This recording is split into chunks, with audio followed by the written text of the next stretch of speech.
अब तो जनता पर भरोसा है। जनता ने जो जनादेश दिया है उस पर सब लोगों को संतोष करना चाहिए। गणना से पहले ये विपक्ष के लोग तरह तरह की बात बोलते रहते हैं। हम लोग जीतेंगे तो बोले बक्से में हेर फेर हो गया, तरह तरह की बात बोलेंगे।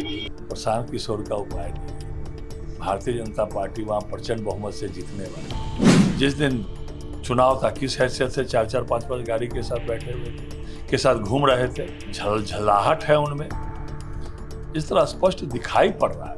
अब वो 3 तारीख को ईवीएम पर आरोप लगाएंगे, सरकारी अधिकारियों पर आरोप लगाने वाले। अब तो जनता पर भरोसा है। जनता ने जो जनादेश दिया है उस पर सब लोगों को संतोष करना चाहिए, उनका सम्मान करना चाहिए जो जनता ने जनादेश दिया है। अब कल के बाद परसों जनता का जनादेश सुनिएगा। चुनाव से पहले मतगणना से पहले ये विपक्ष के लोग तरह तरह की बात बोलते रहते हैं।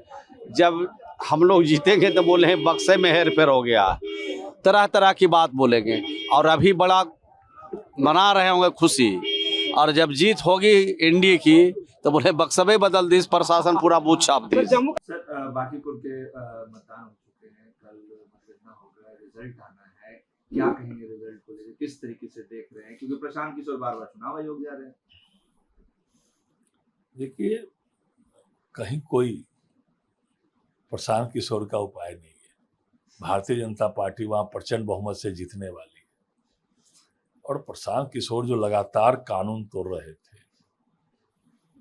चाहे वह चुनाव से पूर्व रात्रि को थाने पर बाहर के लोगों के साथ बैठे हुए थे, किस हैसियत से बाहर के लोगों, जिनको जिस दिन प्रचार खत्म हुआ उस दिन 6 बजे के बाद जो भी पॉलिटिकल लोग हैं उनको जिले से बाहर जाना था, किस हैसियत से लेके बैठे हुए थे।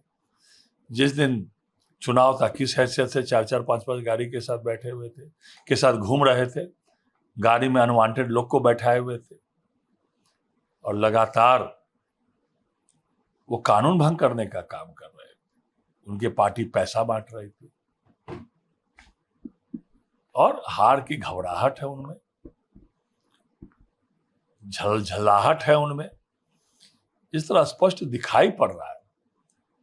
अब वो 3 तारीख को ईवीएम पर आरोप लगाएंगे, सरकारी अधिकारियों पर आरोप लगाने वाले। सर, उन्होंने ऑलरेडी लगा दिया सरकारी अधिकारियों पर आरोप। उन्होंने कहा है कि पटना पुलिस और एसएसपी इस उपचुनाव में हमें बिल्कुल समर्थन नहीं किए, हमारे साथ पक्षपात। क्यों उनके साथ समर्थन करेंगे?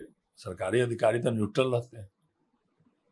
ईवीएम पर आरोप लगना बाकी है। 3 तारीख को जब परिणाम आएगा तो वो लोग ईवीएम पर भी आरोप लगाने वाले हैं।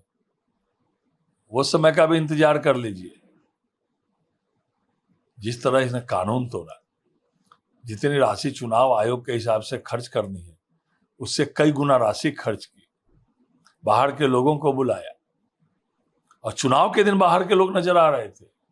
ये किसी हालत में भी इसको चुनाव आयोग इजाजत नहीं देता है। साफ चेहरे दिखाई पड़ रहे थे कि चुनाव के दिन भी, प्रचार के बाद भी हजारों की संख्या में लोग पटना के अंदर चुनावी कार्य में लगे थे, इनके समर्थक लोग, और आरोप लगा रहे हैं क्योंकि आने वाले समय में इनकी हार तय है।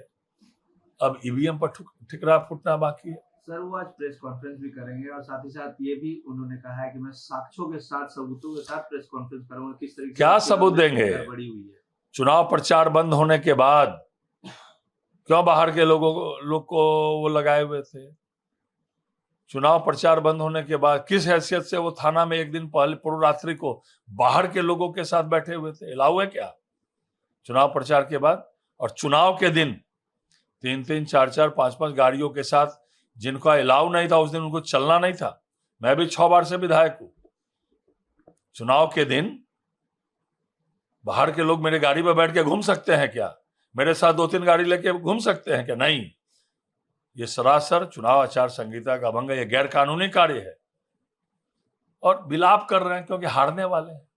और फिर कल ईवीएम पर प्रभातखबर.com, विश्वास वही, रफ्तार नहीं।